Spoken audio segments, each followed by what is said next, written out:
வணக்கம் மக்களே, welcome to பிரியோ TV. இன்னைக்கு நம்ம இந்த வீடியோவில் பிக் பாஸ்ல நடந்த 4th டே ரிவ்யூ தான் பார்க்க போகிறோம். வாங்க வீடியோக்குள்ளே போகலாம்.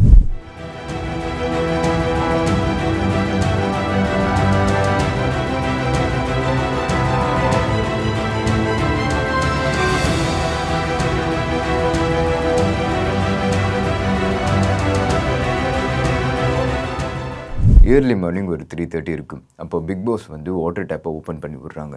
அப்போது கமருதீன் வந்து ஏதோ தூங்கிட்டு இருந்திருக்காங்க. அப்போ விக்ரம் வந்து பார்த்துட்டு கமருதீன் தண்ணி வந்திருக்குன்னு சொல்லி கத்திட்டு இருந்திருக்காங்க. அப்போது கமருதீன் வந்து கொஞ்சம் தூக்க கலக்கத்தில் ஆடி அசைஞ்சு வந்தாலும் கொஞ்சம் தண்ணி பிடிக்க முடியாமல் தான் போச்சு. அப்போது வந்து திவாகர் வந்து தண்ணி வந்து அவங்க யூஸ்க்காக ஸ்விம்மிங் பூல்லேருந்து எடுத்துகிட்டு போயிருக்காங்க. அப்போ கமருதீன் வந்து ஹலோ மிஸ்டர், என்ன பண்ணுறீங்க? இங்கே நாங்கள் கஷ்டப்பட்டு தண்ணி சேர்த்து வச்சுட்ருக்கோம், நீங்கள் ஸ்விம்மிங் பூலில் போய் எடுத்துகிட்டு இருக்கீங்களே அப்படின்னு கேட்டுட்டு இருக்கும்போது கொஞ்சம் கூட திவாகர் அவங்களுக்கு மரியாதை கொடுக்காம அவர் பாட்டுக்கு கிளம்பி போயிருந்திருக்காரு. அப்போ உடனே பிக் பாஸ் வந்து தண்ணி ஓப்பன் பண்ணிட்டு இருக்காங்க. சபரியும் கமருதீனும் அந்த வாட்டர் டேங்க் எடுத்துகிட்டு போய் தண்ணி பிடிக்க போகிறாங்க. குவான்டிட்டி ரொம்பவே கம்மியாக தான் வருது. அப்போ அகெயின் திவாகர் வந்து ஒரு வாட்டர் பாட்டிலில் வந்து தண்ணி பிடிச்சிட்டு இருக்கும்போது மறுபடியும் கமருதீன் வந்து பார்த்துட்டு ஹலோ மிஸ்டர், என்ன பண்ணிட்டு இருக்கீங்க? யார் கேட்டு தண்ணி பிடிக்கிறீங்க? நாங்கள் இங்கே இத்தனை பேர் இருக்கோம், எங்களெல்லாம் விட்டுட்டு நீங்கள் பாட்டுக்கு வந்து தண்ணி பிடிக்கிறீங்களே அப்படின்னு கமருதீன் கேட்டதுக்கு வந்து திவாகர் என்ன சொல்கிறாங்கன்னா, உங்ககிட்ட ஒன்று சொல்லணும்னு எனக்கு அவசியம் இல்லை, உன்னால் முடிஞ்சதை பார்த்துக்கோ அப்படின்ற மாதிரி சொல்லிட்டு இருக்காங்க. அப்போது நடுவில் எஃப்ஜே வராங்க. எஃப்ஜே வந்து என்ன சொல்கிறாங்க, என்னதான் இருந்தாலும் அவங்க வந்து சூப்பர்வைசர் சொல்கிறத நம்ம கேட்டு தான் ஆகணும், நீங்கள் இப்படி பண்ணுறது கரெக்ட் இல்லைண்ணே அப்படின்ற மாதிரி சொல்லிட்டு இருக்கும்போது அதுக்கு வந்து திவாகர் தரப்பில் என்ன சொல்கிறாருன்னா, அவர் மட்டும் கரெக்டாக பண்ணுறாரா? அவர் என்ன பாடி ஷேம் பண்ணுறாரு, இன்சல்ட் பண்ணுறாரு, அவர் பண்ணுறதெல்லாம் கரெக்டாக அப்படிங்கிற மாதிரி ஒரு சில வாக்குவாதம்லாம் அங்கே நடந்துகிட்ருக்கு. அப்போது வந்து கமருதீன் வந்து உள்ளே வந்து ஹலோ வாட்டர்மெலன், உங்களை வந்து நான் வேணும்னுலாம் பண்ணல, ஒரு விளையாட்டாக தான் பண்ணேன், அது நீங்கள் ஸ்போர்ட்டிவாக எடுத்துப்பீங்கன்னு நினச்சேன், நீங்கள் இப்படி எடுத்துப்பீங்கன்னு நான் நினைக்கல, பட் ஆனால் எனக்கே தெரியும் மற்றவங்கள விட நான் உங்களை அதிகமாகவே கலாச்சிட்ருக்கேன் அப்படின்ட்டு, ஆனால் நீங்கள் அதுக்கேற்ற மாதிரி தான் பண்ணுறீங்க, அதுக்கு நீங்கள் சரியில்லை அப்படின்ற மாதிரி சொல்லிட்டு இருக்கும்போது அதுக்கு விஜய் பார்வதி வந்து கலாய்க்கிறதுக்கு ஒரு சில வரமுறைகள் இருக்குது, அதுக்கு ஏற்ற மாதிரி பார்த்து கலாச்சிங்கன்னா எல்லாத்துக்குமே நல்லதுன்ட்டு சொல்லி அந்த கான்வர்சேஷனுக்கு ஒரு ஃபுல் ஸ்டாப் வைக்கிறாங்க. இதெல்லாம் போதாதுன்னு மார்னிங் ஆக்டிவிட்டின்னு ஒரு சில ஆக்டிவிட்டி இருக்குது. இது என்ன ஆக்டிவிட்டினா, திவாகர் வந்து இவங்களுக்கெல்லாம் நடிப்பு சொல்லி தரணுமா, எல்லை மீறி போகிறீங்கடா டே அப்படின்னு சொல்கிற மாதிரி தாங்க இருக்குது. அண்ட் அது மட்டும் இல்லாமல் இதில் யார் நல்லா பர்ஃபார்மன்ஸ் பண்ணுறாங்களோ திவாகரோட அந்த நடிப்பு அரக்கனுக்கான பர்ஃபார்மன்ஸ் வந்து இவங்களுக்கு போகணும்னு சொல்லியிருக்காங்க. இதில் வந்து ஃபஸ்ட்டு துஷாரா வராங்க. துஷாராவுக்கு வந்து என்ன டைலாக்னா, தனுஷ் டைலாக்கு, ஏய் சுளுக்கு எடுத்துருவேன் அப்படின்ற ஒரு டைலாக் சொல்லியிருக்காங்க. எனக்கு தெரிஞ்சு துஷாரா வந்து திவாகரோட இந்த ரோலை அழகாக நடிச்சிருக்காங்கன்னு தான் பார்க்கும்போது தெரிஞ்சுது. அடுத்ததாக கானா வினோத் வராங்க. இந்த கானா வினோத்துக்கு என்ன ரோல்னால், அந்த காதல் பரத் வந்து இந்த கிளைமேக்ஸில் இந்த எங்கெங்கெங்கெங்கன்ட்டு ஒரு சீன் வரும்ல, அந்த சீனை தான் இவங்க பெர்ஃபார்மன்ஸ் பண்ண சொல்கிறாங்க. கானா வினோத் வந்து காதல் பரத் மாதிரி பண்ணுறதை விட திவாகர் மாதிரியே பண்ணாருன்னு தான் சொல்ல முடியும். குறிப்பாக சொல்லணும்னா அது பார்க்கும்போது ஓகே நல்லா இருந்துச்சுன்னு தான் சொல்லணும். அடுத்ததாக விஜய் பார்வதி வராங்க. விஜய் பார்வதிக்கு வந்து என்ன ரோல்னால், அந்த திமிரு படத்தில் வர ஈஸ்வரி கேரக்டர். எனக்கு தெரிஞ்சு விஜய் பார்வதி வந்து திவாகர் மேலே உள்ள கோவத்தை சைலண்ட்டாக வெளிப்படுத்தியிருக்காங்கன்னு தான் நான் சொல்லுவேன். பார்வதி வந்து திவாகர் மேலே எவ்வளோ கோவமாக இருக்காங்கன்ட்டு அவங்க விட்டு அந்த உதையிலே தெரிஞ்சிருக்குங்க. குறிப்பாக சொல்லணும்னா அவங்க விட்டு அந்த ஒரு உதையில தர்பூசணி சும்மா 4 பக்கமும் சதறிடுச்சு. லாஸ்ட்டாக விக்ரம் வராங்க. அவங்களுக்கு வந்து என்ன ரோல்னால், இந்த வீரபாண்டிய கட்டபொம்மனில் வந்து இந்த பிரிட்டிஷ்காரங்களுக்கும் சிவாஜி சாருக்கும் ஒரு கான்வர்சேஷன் நடக்கல, அந்த கான்வர்சேஷன் தான் சொல்ல சொன்னாங்க. அந்த பிரிட்டிஷ்காரங்க வந்து வீரபாண்டிய கட்டபொம்மனை எப்படி ப்ரொனவுன்ஸ் பண்ணுறாங்கன்ட்டு, அது வந்து திவாகர் எப்படி சொல்கிறாங்கன்னா, வீரபாண்டிய கர்ப்பம் அப்படின்ட்டு. வீரபாண்டி எப்போ கர்ப்பமானாருன்னு எனக்கு இப்போ வரையும் தெரியல.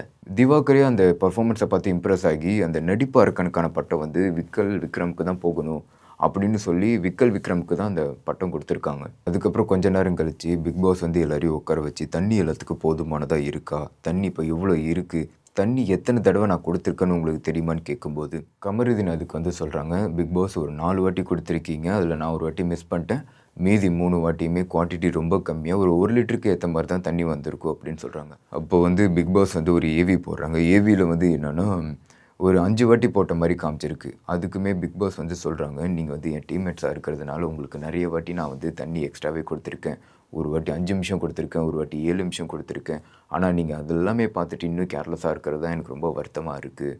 இருந்தால் என்ன பண்ணுறது, அடுத்த வர போட்டிக்கு தண்ணி இருந்தால் தான் முடியும், 2 டேப் வரும், அந்த 2 டேப்பில் எதில் தண்ணி வருதோ அதில் போய் பிடிங்க அப்படின்னு சொல்லிட்டு பாவம் பார்த்து பிக் பாஸும் தண்ணி கொடுத்துருக்காங்க.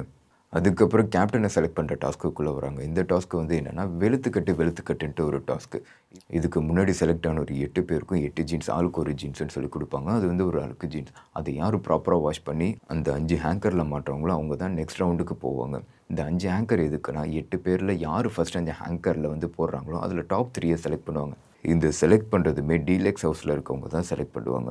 இதில் ரூல் புக்கில் என்ன இருக்குன்னா, ஃபஸ்ட்டு வந்து பேண்ட்டை எடுத்துகிட்டு தான் தண்ணி பிடிக்க போகணுன்ட்டு. ஆனால் விஜய் பார்வதி வந்து ட்ரெஸ் எடுக்காமல் ஸ்ட்ரெயிட்டாக பக்கெட் எடுத்துகிட்டு போய் தண்ணி பிடிச்சதுனால கெமிக்கும் அவங்களுக்கும் ஒரு WWE மேட்சே நடந்த மாதிரி தாங்க இருந்துச்சு. கடைசி அந்த 5 ஹேங்கரில் வந்து யார் நல்லா வாஷ் பண்ணுறாங்கன்ட்டு அந்த 3 பேரை மட்டும்தான் செலக்ட் பண்ணுவாங்க. அந்த 3 பேர் யாருன்னா துஷாரா, பிரவீன் ராஜ், அப்புறம் ஆதிரே. இவங்க தான் கேப்டன்சி டாஸ்க்குக்கு போகிற அடுத்த 3 பேராகவே இருக்காங்க.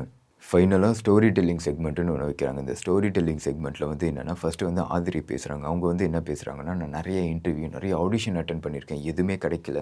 அப்படி ஒரு ஆடிஷன் அட்டென்ட் பண்ணும்போது ஒரு காண்டாக்ட் மூலிமா பிகில் மூவியில் நடிக்கிற ஒரு வாய்ப்பு கேட்டுச்சு. அவர் வந்து என்ன கேட்டார்னா, நீ விளையாண்டுருக்கியாமா அப்படின்னு கேட்கும்போது, அவன் காலேஜ் டேஸில் நிறைய விளையாண்டுருக்கேன், ஃபுட்பால், வாலிபால் இந்த மாதிரி விளையாடும்போது அந்த பிகில் டீமில் வந்து விளையாடுற ஒரு ஆப்பர்ச்சுனிட்டி எனக்கு வந்து கிடச்சிச்சு. அதுக்கப்புறம் தான் என் லைஃப் கொஞ்சம் கொஞ்சமாக மாறிச்சு. என்னோட ரிலேட்டிவுமே சினிமாக்குள்ளே போகும்போது பொண்ணாக இருந்துட்டு எதுக்கு சினிமாக்குள்ளே போகிற அப்படி இப்படின்ட்டு ஒரு சில கிரிட்டிசைஸ்லாம் பண்ணாங்க. ஆனால் இப்போது அவங்க பசங்க கூட ஷார்ட் ஃபிலிமு டைரக்ஷன் சொல்லிட்டு சினிமாவில் தான் சான்ஸ் கிடைக்காம சுற்றிட்டு இருக்காங்க. ஆனால் அவங்க மத்தியில் இப்போ நான் அவங்களுக்கு ஒரு எடுத்துக்காட்டாக இருக்கிறது எனக்கு ரொம்ப பெருமையாக இருக்குன்ட்டு ஒரு போல்டான ஸ்டேட்மெண்ட்டை அந்த இடத்துல பதிவு பண்ணியிருந்திருக்காங்க. அடுத்ததாக பிரவீன் காந்தி பேச வராங்க. நான் இன்னும் ஒரு டாப்பிக்கோடு பேச வராங்க. பேச வரும்போது பார்வதி வந்து தடுக்க வராங்க. இதில் வந்து பார்வதி தடுக்க வராங்க. பார்வதி என்ன சொல்கிறாங்கன்னா, சார் உங்களை பற்றி சொல்லணுன்னா வேறு ஏதோ பேசிகிட்டு இருக்கீங்களே அப்படின்னு சொல்லி பேசிகிட்டு இருக்கும்போது அதுக்கு வந்து பிரவீன் காந்தி, இஷ்டம் இருந்தால் இருங்க, இல்லாட்டி கிளம்புங்க, நீங்கள் வந்து என்ன கைட் பண்ணாதீங்க அப்படின்னு சொல்லிட்டு இருக்காங்க.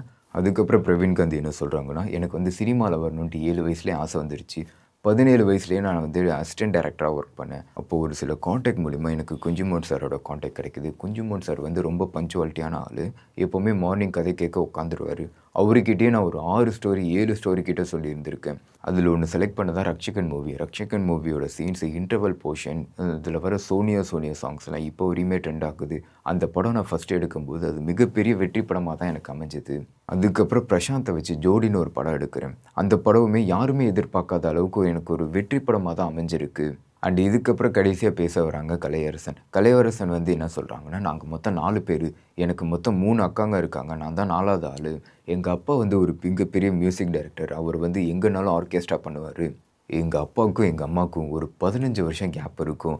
அதனாலேயே என்னன்னு தெரியாது, எங்கள் அம்மாவை டெய்லி சந்தேகப்பட்டு அடிப்பாங்க, உதைப்பாங்க. எங்கள் அம்மாவும் எங்களுக்காக கொஞ்சம் கொஞ்சம் பொறுத்து போயிட்டு இருந்திருக்காங்க. ஒரு கட்டத்துக்கு அப்புறம் எங்கள் அம்மாவால் பொறுத்துக்க முடியல. அங்கேருந்து என்னையும் எங்கள் அக்காவையும் கூட்டிகிட்டு வெளியே வந்துட்டாங்க. என் ஒய்ஃபுக்கிட்ட ஃபஸ்ட் நாள் பேசும்போது எனக்கு கொஞ்சம் சப்போர்ட்டாக இருக்கீங்களான்னு தான் நான் பேசினேன். அடுத்த 8வது நாள் என்னை கல்யாணம் பண்ணிக்கிறீங்களான்னு கேட்டேன். அவங்களும் சம்மதிச்சிட்டாங்க. அண்ட் அது மட்டும் இல்லாமல் நாட்டுப்புற கலைஞருக்காக நான் 7 முறை ஜெயிலுக்கு போனேன். நான் யாருக்காவது ஒன்றுனா நான் ஓடி ஓடி போய் முன்னாடி நின்று பண்ணியிருந்திருக்கேன். ஆனால் எனக்கு ஒன்றுனா யாருமே முன்னாடி வராதது தான் எனக்கு ரொம்ப சங்கட்டமாக இருந்தது. இந்த ஸ்டோரி டெல்லிங் செக்மெண்ட்டோடு இந்த எபிசோடை முடிப்பாங்கன்னு பார்த்தா, அதுக்கப்புறம் நந்தினி வந்து ஃபீல் பண்ணி ஒரு விஷயம் பேசிகிட்டு இருக்காங்க. என்ன பேசிகிட்டு இருக்காங்கன்னா, நான் எல்லோரும் என்னை கலாய்க்கிறாங்க, இந்த மாதிரி நான் எப்போவுமே சிரிச்சிட்ருக்கேன்னு சொல்லி கலாய்ச்சிட்டு இருக்காங்க. அண்ட் இதுக்கு முன்னாடி நான் எவ்வளோ கஷ்டப்பட்டிருக்கேன்னு எனக்கு தான் தெரியும். அது யாருக்குமே தெரியாமல் என்னை கலாய்க்கிறாங்க அந்த மாதிரி சொல்லிட்டு அங்கேருந்து ஃபீல் பண்ணி போயிட்டு ஒரு ஓரமாக உட்காந்து அழுகுறாங்க. அழுதுட்டு இருக்கும்போது இங்கேருந்து போங்க, என்னை தனியாக விடுங்கன்ட்டு ரொம்பவே அக்ரெஷனாக கத்திடுறாங்க. இப்படி ஒரு எமோஷனல் நிறைஞ்சதாக தான் இந்த எபிசோடை முடிச்சிருக்காங்க. இதுக்கப்புறம் என்னென்ன நடக்குதுங்கிறத வரப்போகிற எபிசோடில் நம்ம காத்திருந்து பார்ப்போம்.